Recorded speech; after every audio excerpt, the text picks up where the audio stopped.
In December of 1967 in South Africa, Dr. Christian Barnard completed the first successful heart transplant in a human. However, his patient only survived 18 days post-operation. Now, nearly 60 years later, heart transplants are life-saving treatments that are regularly performed in hospitals. This and other life-saving organ transplants would not be possible without the help from their organ donors. Because of the significance of the life-saving transplants, debate has been sparked on whether organ donation should be mandatory. And in this presentation, we will explore facts about organ donation as well as cover both sides of the debate.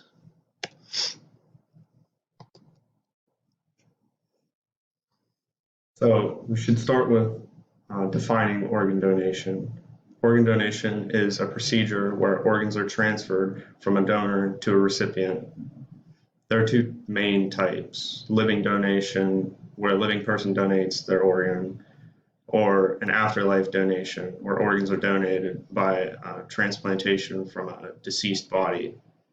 And in living donation, you can donate things like a kidney, your liver lobe, or parts of organs like the pancreas or a lung. And afterlife donation, you can donate things such as heart, kidney, the liver, pancreas, lungs, or even your intestines. Organs are not the only thing that can be donated, though. Many tissues, such as corneas, plasma, and nerves, can also be donated.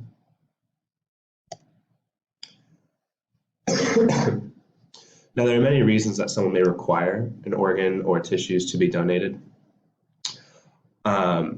Certain conditions that have come about due to the way a person lives their life can cause diseases which would negatively affect their organs.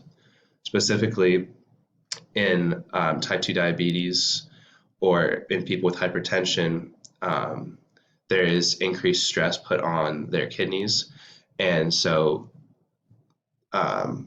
kidney failure can occur through people with type 2 diabetes or hypertension.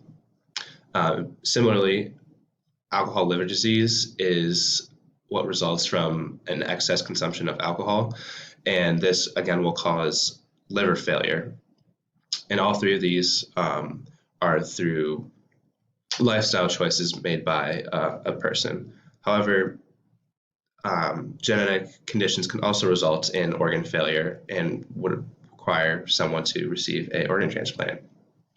Cystic fibrosis, for example, is a lung disease where there's excess mucus in the lungs and it is thick, which obstructs the air pathways.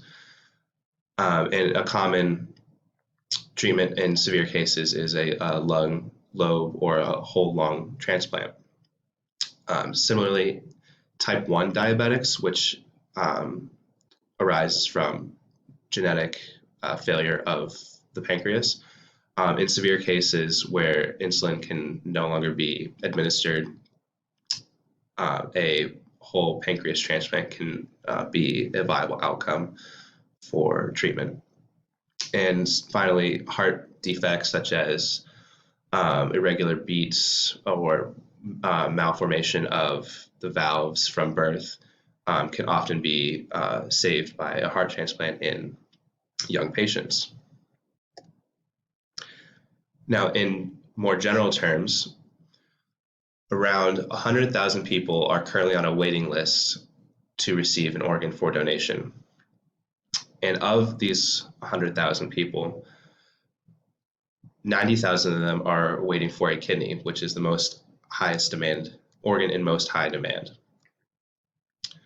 And according to Donate Life America, 1 in 3 registered donors will die in a way that will not allow their organs or tissues to be donated safely. And for a safe donation to occur, the donor would have to die in a way where the organ and tissues that need to be donated are still viable. So they're not damaged either through disease or maybe through trauma in, like, for example, a car accident. If there's too much physical trauma on the organs, they are no longer viable for donation. And this graph shows a visual of the differences between the supply and demand for organs that are available to be donated. Most notably with the kidney, there is an extreme discrepancy between the demand of kidneys for donation and the actual availability of these kidneys.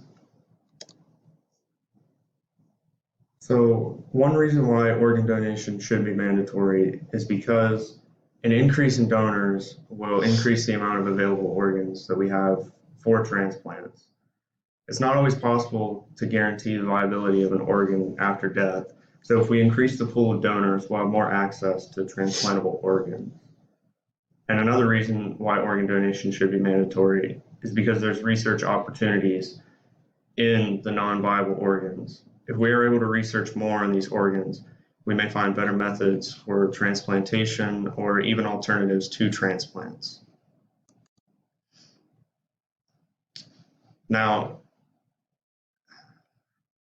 a reason why organ donation shouldn't be mandatory is because of its physical cost. In an article by Rudge, it states that living donor mortality rates can range from 1 to 3 to 1 in 200. These rates are very high, meaning that the cost of the process would outweigh the benefits of the procedure. Another reason why organ donation shouldn't be mandatory is because of how it conflicts with someone's personal beliefs or desires. For example, if someone wanted to be cryogenically frozen after they died, their wish wouldn't be fulfilled because their organs would be forcefully donated. Now, in conclusion, an increase in organ donation because of mandatory organ donation would both increase the amount of viable organs available for transplant, and if not viable organs, the amount of organs that can be studied for research will also be increased. And in both cases, the medicine and practices could be improved from better exposure to the field.